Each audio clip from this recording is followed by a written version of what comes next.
Still this morning on ITV from our Benin Network Center, Honorable Shadrach Dubai still here with us, and of course, Comrade Colin Samadi almost still here with us. We return back now. Honorable Dubai, yes, we were talking about every civil servant, every government appointees, to an extent, after their 4 years in office, there are certain properties that they have a kind of entitlement to by way of unction.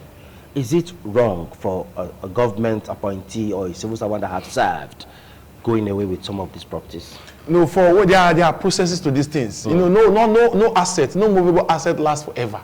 When government properties has gone down, maybe they are worn out and they are old, they are now need to develop for it. There's a process, there's a procurement process which they've been auctioned, and people who have resources. Sometimes they directly sell it to civil servants.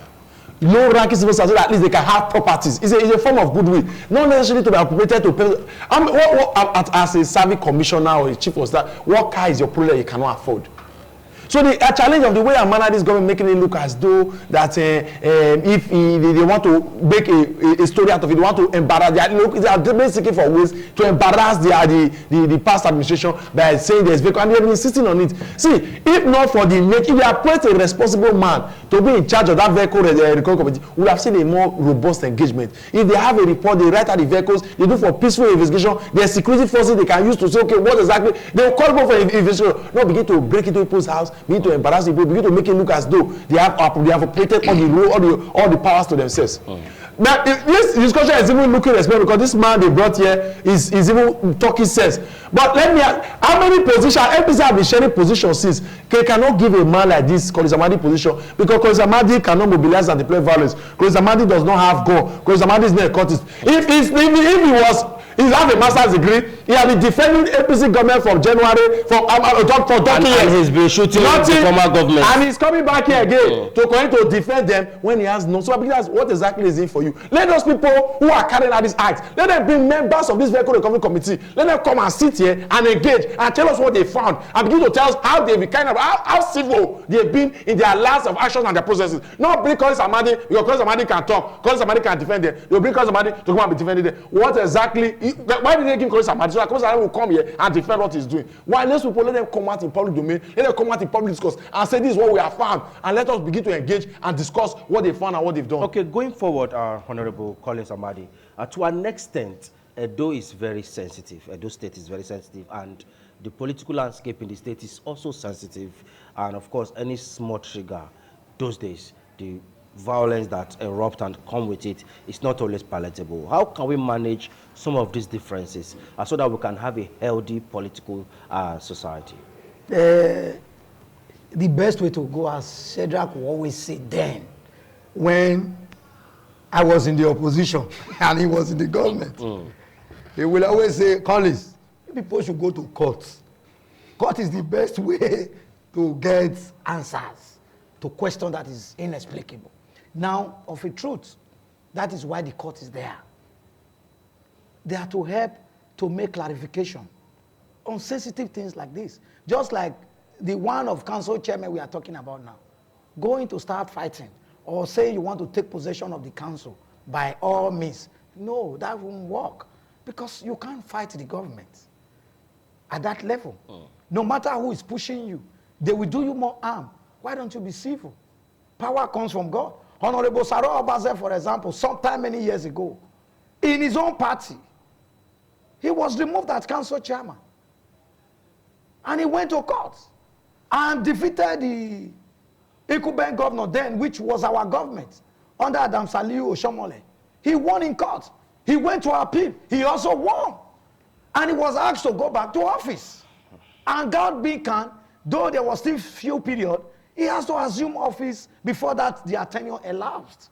So sometimes we must add civility. Just as he said, I'm happy he's talking at a time of civility. And that was why you see he tried to have issues with the recovery committee, that they were not adding civility to it. So the thing also had to transcend even to PDP supporters now too. If you feel that this government have done something the way it ought not to be, the best way to go is to the court. Not to perpetrate yourself that, no, I must do it the way I want, because you can't fight it. Now, government have all the apparatus to fight back. If you are even going to talk about the street, the street is always sympathetic to he that holds the knife. So the vulnerables or the volunteers, we want to quickly clip with the government, you know, in order to even get more jobs or to get jobs, and say we will fight for you. So let us not go by that, because we are all Edos, for example. This governor is a very peaceful governor. From official look, you should know he's disposed to violence. He doesn't like it. He doesn't enjoy it. Check his record and his history. So for him, the only prayer we are going to pray, that even as the governor had assumed office, God should give those who will advise him rightly to him.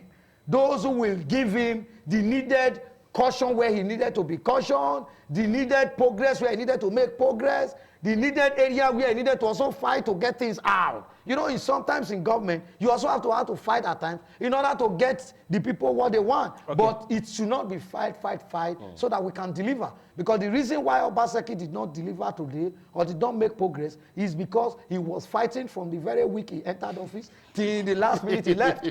He fought everybody. And today there is no empirical evidence to his achievement, apart from for 8 years. apart from let's not go there. Let's not go there, apart from the ones that were converted, you know, to private owned now. But people were almost thinking that it was owned by the government. So in all share, peaceful way to go is the only way that can bring development. Finally, Honorable Dubai, what is your message to the people of Edo State amidst these rising political and governance issue? For me, everybody should hold their peace, because peace perhaps is the basic prerequisite for growth and development.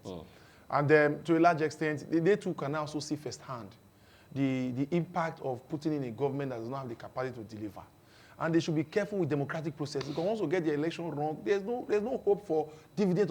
And there are some parties that can never develop. You know, there are parties can never bring. There are parties whose agenda, as we see for the last 10 years, has been to bring poverty, hardship to the Nigerian people. So we should be careful or to look at the human being and to also look at the platform on which they are coming. Then I know people should be more truly engaged. Whenever you see something that is not that does not concur with the tenets of democracy or the rule of law, you should be bold enough to speak truth to power. Because when you begin to silence, because those things are going to grow from lips and ban if people do not speak truth to power. So I strongly believe that they should also manage the situation we have at hand. You know, Edo State now has been making headlines on national dailies for almost like the past 1 month since when the people become governor. And not for good reasons, for infamous reasons, for laughable reasons. And the situation has been relatively embarrassing. They should manage. They should please bear with us. Especially our brothers in diaspora who have been complaining bitterly and that people have been laughing them. Please just manage with us. By the grace of God, in the next couple of months, the court will do the needful. And as Solimi Godalo, the people's governor, will be inaugurated back into Saudi Avenue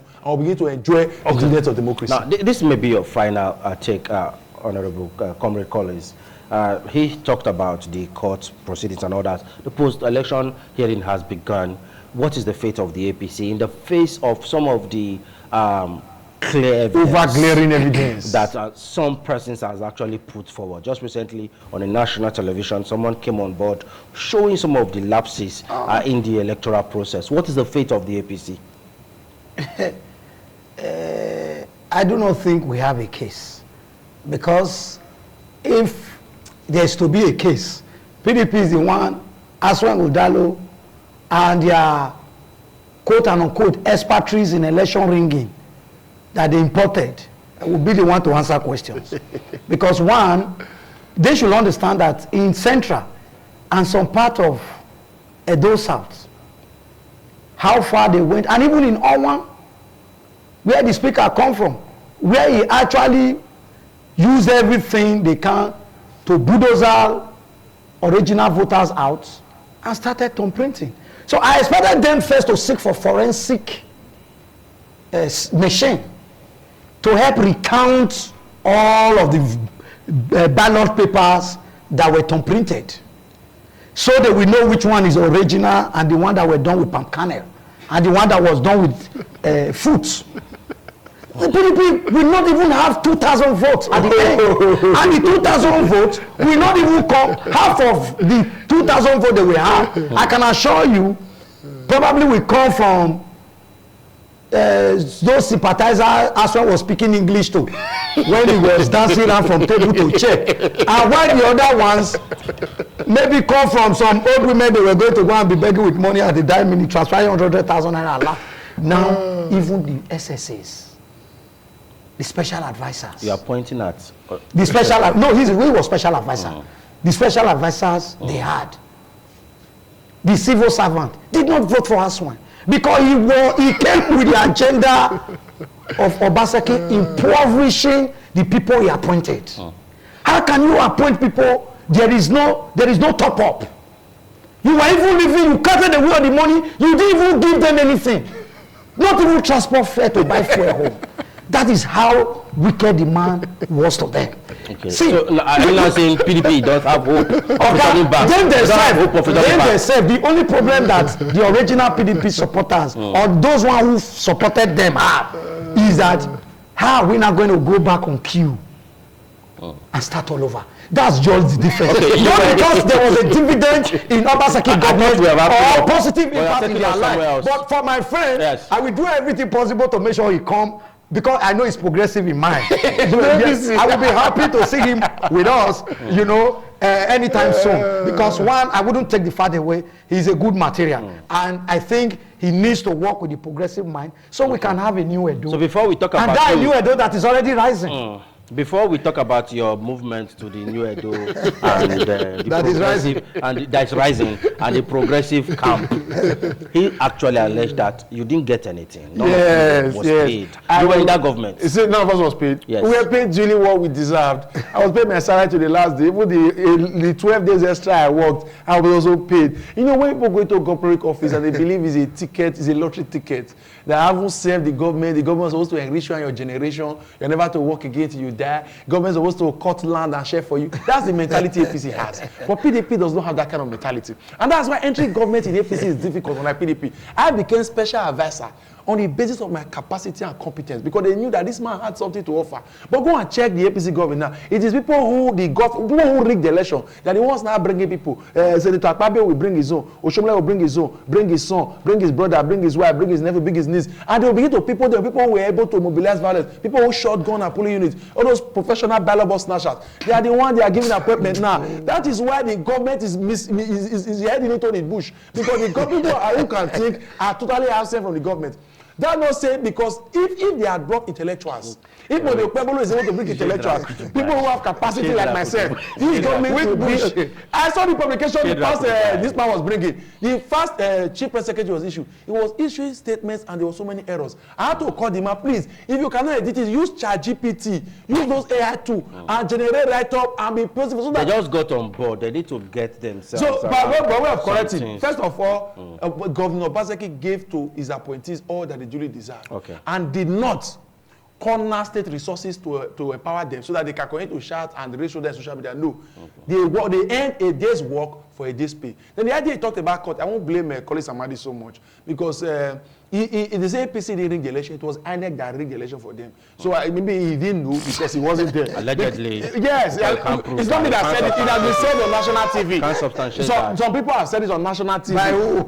I've watched channels when they said that it is not a PDP APC that it is INEC because it was. They were still working for the money to them. What APC did was to bring resources. They mobilized resources in mint currencies. In everything there was over 2 million deposited per unit. In a donut, I knew what my eyes saw. They were buying votes, but the people were still throwing their money. PDP too bought votes. No one said PDP vote, but to what extent? They bought more. There were allegations that PDP was. There were allegations that PDP too was buying votes. Was not everywhere. I was in my unit, in my ward, in my village. Too was that. So I can't know. They were accused of buying votes. I saw APC buying votes. I have recorded. Okay, all right. Okay, I think we have to call it a wrap here, gentlemen. Thank you. Thank you very much, But we hope to see you in this government. If you let fine, that goes to show that this government does not have youth inclusiveness in it. We hope to see you because You've been outspoken. They then be using him to talk, and they be empowering some other people. You are not nice. Honorable Shedrack. Thank you very much. Government has just started, so we believe Our appointment will finish by Christmas. So that to go beyond the representation on air, let's start seeing you as part of the government. Thank you very much, Comrade Amadi, for coming, so and of course, Honorable. Thank you very much. And of course, congratulations one more time for your well-deserved award. Thank you very much. You know, they are appreciating me for contributing meritoriously to the growth and development of Edo State. I'm humbled. I appreciate you too. Congratulations. Thank you, mother. You give me some money for the one you took. Speaking with Honorable Shedrack Odubai, former senior special advisor to the former government of Governor Gordon Obaseki, and of course special advisor, and of course Comrade Collins Amadi, a chieftain of the APC.